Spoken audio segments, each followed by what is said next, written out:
Hello, everyone. I know you've been waiting for another post, and many people have asked for a topic on menopause. Menopause is a natural next stage in a woman's life, and it is not a disease. There are a lot of myths surrounding menopause, and in this podcast, I would like to explain many things to you in a simple way. First of all, regarding the period of menopause, biology had certain purposes, and the cyclic nature of menstruation served to make pregnancy possible.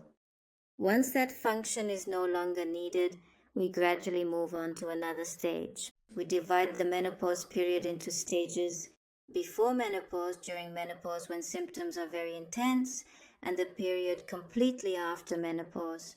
At each stage, there are different needs. For example, at not every stage is hormone replacement therapy, which is currently very popular, actually needed in the premenopausal period by women.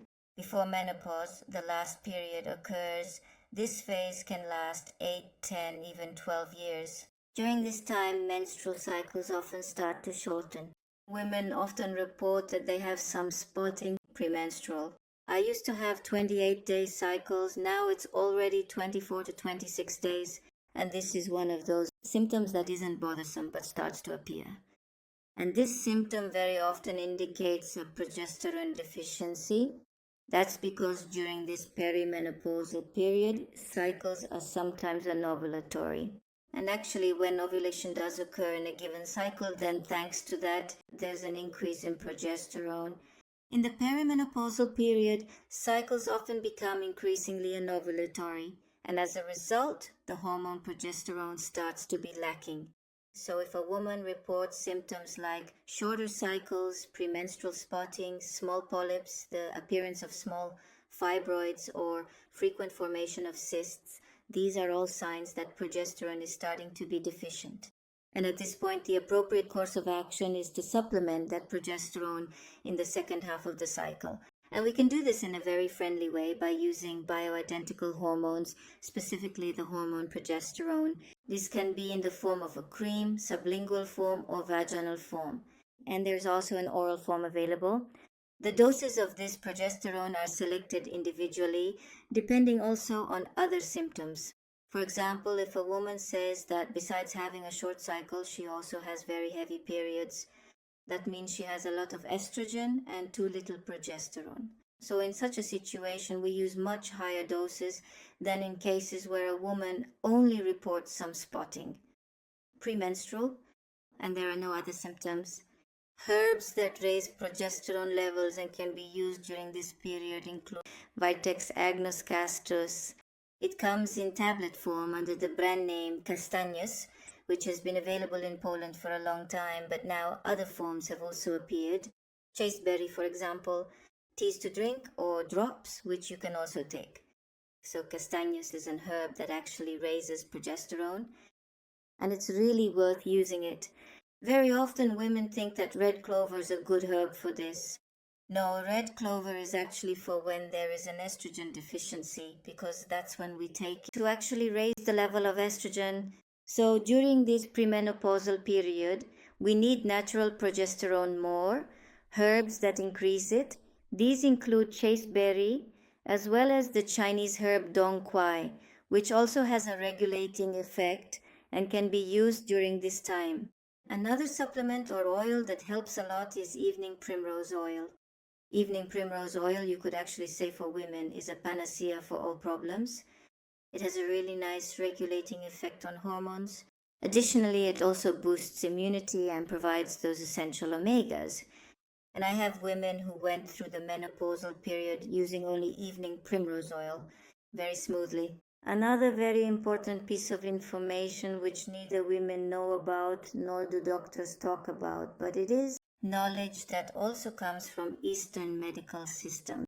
The main organs that regulate this same hormonal balance, which I have often mentioned in previous podcasts, are actually healthy intestines that eliminate regularly and do not have stagnation, and a healthy liver, which also regulates the entire hormonal balance. So during this perimenopausal period, I very often pay attention to a woman's diet. If the diet is more plant-based, we have a lot of phytoestrogens, We have plenty of vegetables, grain, and above all kinds of them: beans, lentils, good oils, and a small amount of animal products. And in fact, for people who tend to have constipation, I always recommend that they eliminate these products from their diet and focus more on plant-based sources of protein. Of course, eggs can also be included from time to time. And if someone likes fish, they can also occasionally add them to their menu. By eating mindfully during this period, regulating bowel function and liver function, and very often to support the liver, I frequently prescribe various herbal blends for the liver. And it's also great to drink these liver supporting herbs to help these organs function better during the premenopausal period. Another thing that helps is that I often include probiotics, especially during the autumn and winter seasons, and also in the spring. Women who take care of their diet in this way use herbs, exercise, supplement with natural hormones, and these supplements, I observe that they go through the next stage very smoothly. They practically rarely or only to a minimal extent experience those typical menopausal symptoms. Another thing I pay attention to during this period is the individual history. What are these people going through at this stage? This is often a time of family problems and all those emotional situations that stir up a lot of feelings which women sometimes struggle to cope with. I also observe that this has a very significant impact on menstruation. During this period, there is increasing sensitivity to how these women menstruate, to the regularity of their periods, when they are going through some difficult emotional issues. So if something like this happens, I very often prescribe various calming herbs, and I also refer them to appropriate therapy to work on the nervous system, to regulate the autonomic nervous system.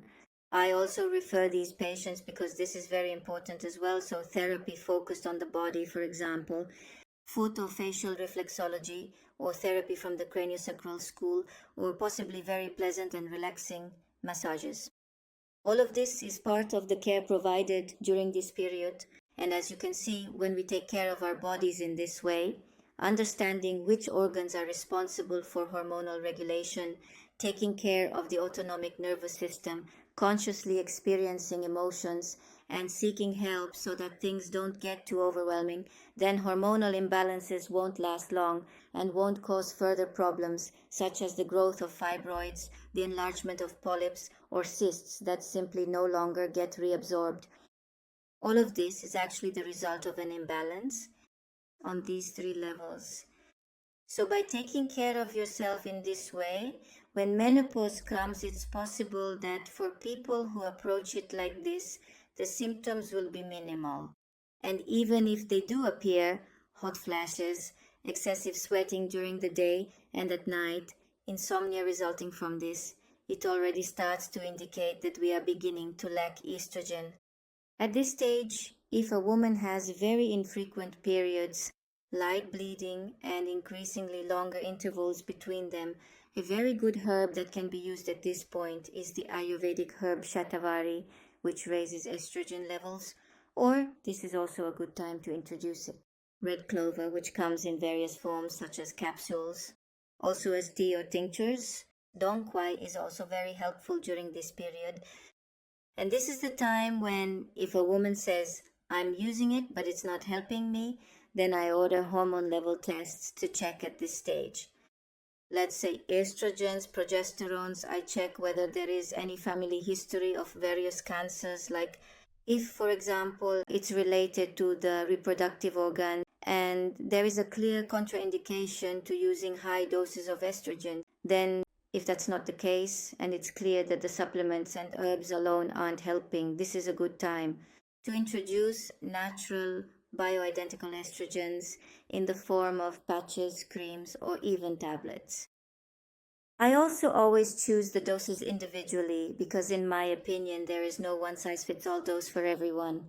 We always start with the lowest dose that helps, and if that doesn't work, then I gradually increase it. But with such a comprehensive, holistic approach where we take care of the diet, what it should be like so that estrogen levels are higher, we also focus on regulating liver and gut function and on autonomic balance. The nervous system is regulated on an ongoing basis with the help of various therapies and conscious self work. For example, we also start practicing yoga or doing some pranayama exercises. All of this means that many women don't need a high dose of hormones, so all these actions are self regulating for the hormonal system. And then, if needed, we only supplement as much as is necessary. So, it's very important to approach this period in a holistic way. And now she is going through this period of menopause where we introduce estrogen if needed, and the woman takes care of herself and, let's say, feels good. And then a year or two passes and her period stops completely. If a woman hasn't done anything so far and enters the postmenopausal period, most often they experience severe dryness of the vagina, some recurring urinary tract infections. This also results from vaginal dryness, so very often they need immediate help to improve things. At this point, I also often start with very natural preparations. For example, suppositories made from sea buckthorn oil, which moisturize very well. They're a bit messy, but I think some women can manage with that. And it doesn't bother them, but it moisturizes very gently and nicely. But one of the simplest Eastern methods is actually coconut oil. So that's the one that's oily. And with it, you can cover your daily care routine by applying coconut oil after your evening bath.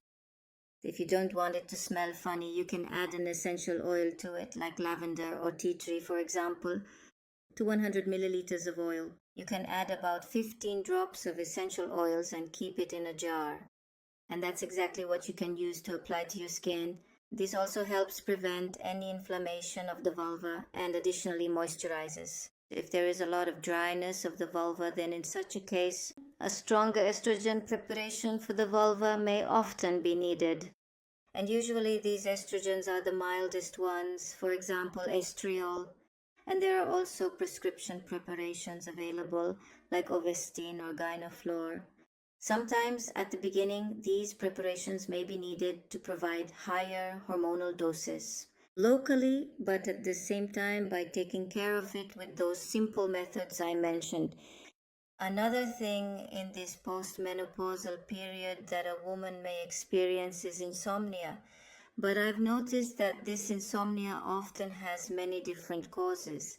It could be difficulties, family matters, or a woman is going through something for various reasons. A stressful time, or maybe for many years she worked so much, didn't care about sleep hygiene, drank a lot of coffee. Various other things are coming to the surface now.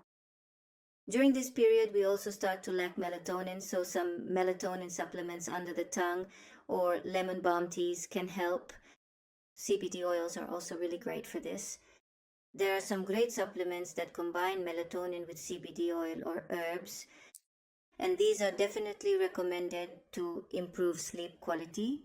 Further risks in the postmenopausal period, which are often mentioned, may include a higher risk for women of osteoporosis or certain heart related diseases.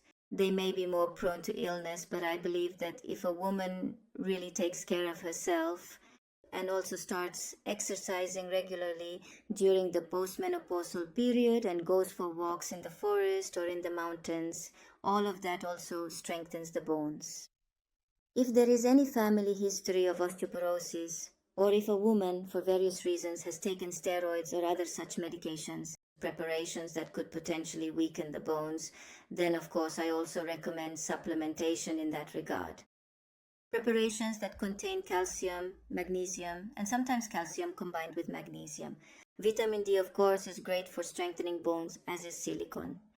Some good collagen supplements to drink or in other forms can also be included. But the key is supplementation and a good diet. Because here, a lot of green foods, good oils, and a more balanced vegetarian diet with small amounts of animal products are very important. These are things that really help build strong bones as well. And by living this way, consciously and taking care of ourselves, I think the risk of heart disease basically disappears in this group as well. To sum up, it's clearly that this period, after years of raising children and taking care of others, requires us to start taking care of ourselves.